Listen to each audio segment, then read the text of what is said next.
इसमें हमारे पास क्या दिया गया है ना, जिसको ध्यान से देखते हैं, ठीक है। तीसरी की तीसरी सवाल 5.3, इसमें लिखा गया है A12 इक्वल टू 37 और D इक्वल टू 3 दिया है, A और S12 ज्ञात कीजिए। देखते हैं कैसे होगा। हमारे पास दिया है A12,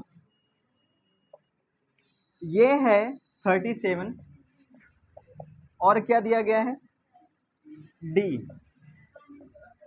3 है, और हमको क्या निकालना है, A और S12, ये हमें निकालना है ना। कैसे करेंगे सॉल्व, इसको ध्यान से देखते हैं, ठीक है जी। देखिए, अच्छा, जब भी हम कोई क्वेश्चन सॉल्व करते हैं तो जो हम कर सकते हैं उतना करते हैं, है ना। ये नहीं कि एकदम से सवाल को देखते ही पूरा मुझे लास्ट तक आंसर पता चल पाए, है ना। तो स्टेप वाइज आगे बढ़ते हैं ना। किसी महान इंसान ने कहा था कि जितना रास्ता दिख रहा है उतना चलिए, वहां पे पहुंचने के बाद आगे का रास्ता दिखने लगेगा। तो इसको सिंपल तरीके से करते हैं। हमारे पास क्या लिखा था, यहाँ पे देखते हैं A12 इक्वल टू कितना है, 37। ये जो A12 है इसको क्या लिख सकते हैं, A प्लस 11D, ये हो जाएगा 37। अच्छा जी, अब हमारे पास D का मान कितना दिया है, 3, है ना। तो यानी कि जहाँ पे D है वहाँ पे हम कितना रख सकते हैं, 3। A प्लस 11, यहाँ पे हो जाएगा 3 बराबर का 37। तो A प्लस 11 3 33 बराबर का 37। तो A बराबर 37 माइनस कितना हो जाएगा, 33। तो A बराबर 4। अब A का मान आ गया 4, कितना आ गया, 4 आ गया। एक मान आ गया ना, हमें S12 निकालना है। जब भी आपको ये निकालना होता है तो आपके पास ये, आप कहीं पे साइड में ये नोट कर लिया करो, DNAS। तो देखो आपको क्या क्या पता है, क्या आपको D पता है, पता है जी। क्या आपको N पता है, पता है जी, क्योंकि यही तो है ना 12। क्या आपको A पता है, आसानी से निकाल सकते हैं, है ना। तो लिखेंगे formula SN equal to N/2, और यहाँ पे कितना हो जाएगा, 2A plus N minus 1 into D है। अब मुझे बताइए कि हमें 12 निकालना है ना, तो यहाँ पे हो जाएगा 12/2। A का मान कितना है, अभी निकाला हमने 4, और प्लस N कितना है, 12 माइनस का 1, और D कितना है, 3 है। चलिए इसको सॉल्व कर लेते हैं। यहाँ से कितना आ जाएगा, 6, यहाँ से 8, और यहाँ से 11 3 33। 33 8 कितना होता है बच्चा, 33 8, अरे बोलो ना, 41। 6 कम 6, और 6 चौक 24। दिस इज योर आंसर, ये है S12, है ना। ठीक है ना। सवाल नंबर चौथा, इसमें क्या लिखा गया है, A3 का मान है 15 और S10 का मान है 125। ये हमारे पास दिया है, D और A10 ज्ञात करना है। देखते हैं क्या होता है। A3 का मान कितना है बताइए, 15 है, और S10 का मान कितना है, 125। ठीक है, हमें क्या क्या निकालना है बाबू, एक D का मान निकालना है और एक क्या निकालना है, A10, ये हमें निकालना है। देखते हैं जी कैसे सॉल्व होगा, देखते हैं, है ना। अच्छा अच्छा अच्छा, ध्यान से देखो, ये A3 है ना, क्या है, A3 इक्वल टू कितना है, 15। इसको लिख सकते हैं A plus 2D equal to 15। क्या हमें A का मान पता है, नहीं पता है। क्या हमें D का मान पता है, नहीं पता है ना। तो कैसे करेंगे सॉल्व, इसको फिलहाल यहाँ पे छोड़ देते हैं। बात क्लियर है, देखते हैं क्या हो सकता है।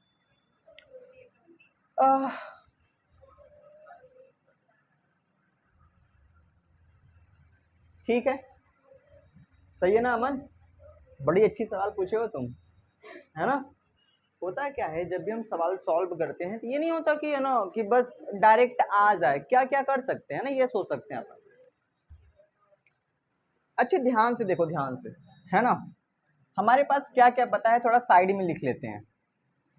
क्या हमारे पास n का मान पता है, यानी क्या क्या होता है, DNAS। तो ना तो D पता है, n हमारे पास पता है, n का मान 10 है। A का मान पता है, A का भी नहीं पता है, और S ये हमें पता है पर n का मान नहीं पता है। कैसे करेंगे सॉल्व, अच्छा जी, इसको क्या लिख सकते हैं, ध्यान समझिए इसको, ये कितना है S10 इक्वल टू कितना है 1 2 5। किसी को कोई दिक्कत, पक्का ना? चलिए आगे बढ़ते हैं। ये जो S10 है ना, अगर मैं इसको फॉर्मूले में लिखूं तो ये कैसे हो जाएगा, ध्यान से देखिए। इसकी जगह अगर मैं लिखूं तो ये कितना हो जाएगा 10/2। कंफ्यूज तो नहीं हो रहे हो ना? क्या ए का मान पता है? ए का मान नहीं पता है, प्लस एन का मान कितना है 10 - 1। क्या डी का मान पता है? जी नहीं पता है। और ये कितना हो जाएगा 1 2 5। यहाँ तक बात क्लियर है? ठीक है, आगे बढ़ते हैं जी, आगे बढ़ते हैं। यहाँ से कितना हो जाएगा 5, यहाँ से हो जाएगा 2a, और यहाँ से कितना हो जाएगा प्लस 9d, और इक्वल टू कितना हो जाएगा 1 2 5। ठीक है, आगे बढ़ते हैं। अच्छा, ये 5 इधर गुणा में है ना, इधर जाके क्या हो जाएगा भाग में, तो कितना हो जाएगा 2a plus 9d equal to 1 2 5 divided by 5।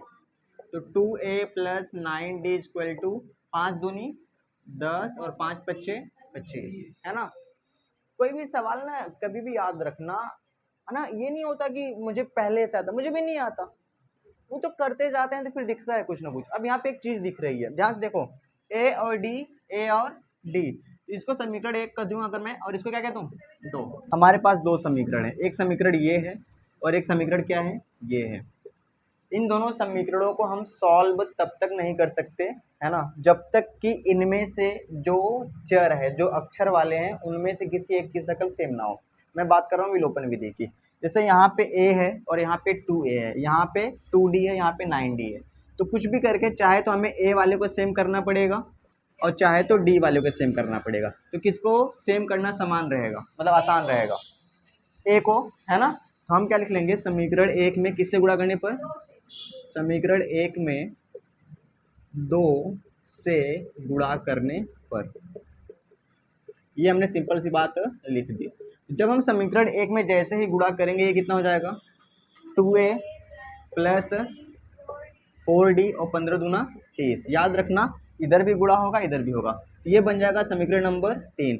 इसके नीचे 2 को लिख देना है ना, और सिंपली सॉल्व कर लेना जैसे मैंने आपको बताया है। 25, ये हो जाएगा समीकरण नंबर 2। क्या करेंगे, माइनस माइनस और माइनस, ये इससे क्या हो जाएगा, कट जाएगा। देखो 9d में से 4d निकलेगा तो -5d हो जाएगा।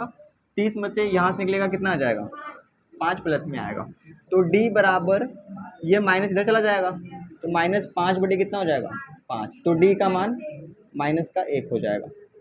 ठीक है, एक मान आ गया ना। हमें निकालना है a का मान, मतलब a10 निकालना है। अच्छा, a10 का मतलब क्या होता है, a प्लस 9d।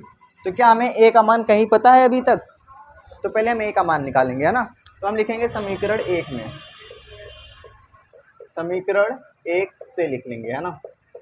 समीकरण 1 हमारे पास क्या है, a plus 2d equal to 15, a plus 2d का मान कितना है माइनस का 1, ये हो जाएगा माइनस का 2 इक्वल टू 15, तो ये कितना हो जाएगा, साफ साफ दिख रहा है, सॉरी 17 हो जाएगा। कितना हो जाएगा 17। तो हमें क्या निकालना है, a10, a मतलब ये हो जाएगा 1 प्लस 9d, और ये हो जाएगा 17 प्लस 9, और d का मान -1, तो साफ साफ दिख रहा है माइनस का 9 हो जाएगा, तो घटाने में कितना आ जाएगा 8। इसमें क्या लिखा गया है, d का मान कितना है 5 है, S9 कितना है 75 75, और a हमें निकालना है, और हमें क्या निकालना है A9, ये हमें करना है। देखते हैं ये कैसे होगा, देखते हैं। अच्छा देखो, हमारे पास एक चीज ये दिया गया है और एक चीज ये दिया गया है ना, देखते हैं कैसे होगा। अच्छा, अगर मैं सिंपली आपके सामने फॉर्मूला लिख दूं, है ना, फॉर्मूला क्या होता है, Sn इक्वल टू n/2, और यहाँ पे 2a plus n-1 into D हो जाएगा। यही बात है ना। n की जगह कितना रख सकते हैं 9, और यहाँ पे कितना हो जाएगा 9 डिवाइडेड बाई 2। बात क्लियर है? अब ध्यान देखिए, 2, क्या हमें a का मान पता है? जी नहीं पता है ना, a का मान हमें नहीं पता है, प्लस n का मान कितना है 9, क्या हमें d का मान पता है 5, ये पता है। अच्छा S9 का मान पता है क्या? 75 है ना। ये हो जाएगा 9 डिवाइडेड बाई 2, ये हो जाएगा 2a प्लस 9 में से 1 निकला 8 और 8 पंजे 40, 2 किधर लाएंगे ना, 75 दूना कितना होता है 150। ठीक है, चलो मैं एक बार और लिख दे रहा हूँ वरना कंफ्यूज हो जाओगे। 2a प्लस कितना हो जाएगा 40, ये 9 इधर गुणा में इधर के क्या हो जाएगा भाग में हो जाएगा 9, और ये हो जाएगा 2a प्लस का 40। इसको ऐसे रहने देते हैं, आगे बढ़े।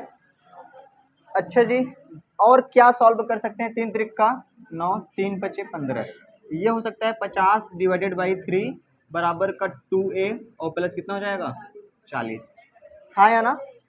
इसको तब तक सॉल्व करेंगे जब तक ये सॉल्व होने के लायक है ना। तो ये 50 डिवाइडेड बाई 3, इस 40 को इधर लाएंगे क्या हो जाएगा माइनस का 40, इसके बटे 1 कर लेंगे, इधर कितना बचेगा 2a बचेगा। तो 50 और माइनस का 120, 4 3 बार 120 हो जाएगा, और 3 1 कम 3, यहाँ हो जाएगा 2a। उल्टा घटाएंगे कितना आ जाएगा माइनस का 70, कितना आएगा अरे बोलो ना, 7 5 12 ही होता है। ये 2 इधर गुणा में इधर क्या हो जाएगा, क्या हो जाएगा भाग में 2 तिहाई 6, ये किसका मान आ गया a का। इसको और काट सकते हैं, देखिए ध्यान से, माइनस 35 बटे कितना हो जाएगा 2 तिहाई 6, ये आ गया a का मान। किसी को कोई दिक्कत, लो a का मान तो आ चुका है ना। ठीक है, ये a का मान है, तो मुझे बताइए फटाफट से, है ना, a9 कितना होगा, a9 equal to a plus 8d, a का मान कितना है माइनस का 35 डिवाइडेड बाई 3 प्लस 8, और d का मान 5, कितना है 5, तो माइनस 35 बटे कितना हो जाएगा 3 और 8 पंजे 40। फिर इसको सॉल्व करेंगे, माइनस का 35 और प्लस का 120 और 3 एकम 3, 120 में से अगर हम 30 घटाते हैं तो 90 आता है ना, और 5 और घटा देंगे तो 85, तो माइनस 85 बटे कितना हो जाएगा, सॉरी प्लस में आएगा क्योंकि 120 बड़ा है ना, तो ये हो जाएगा आपका आंसर।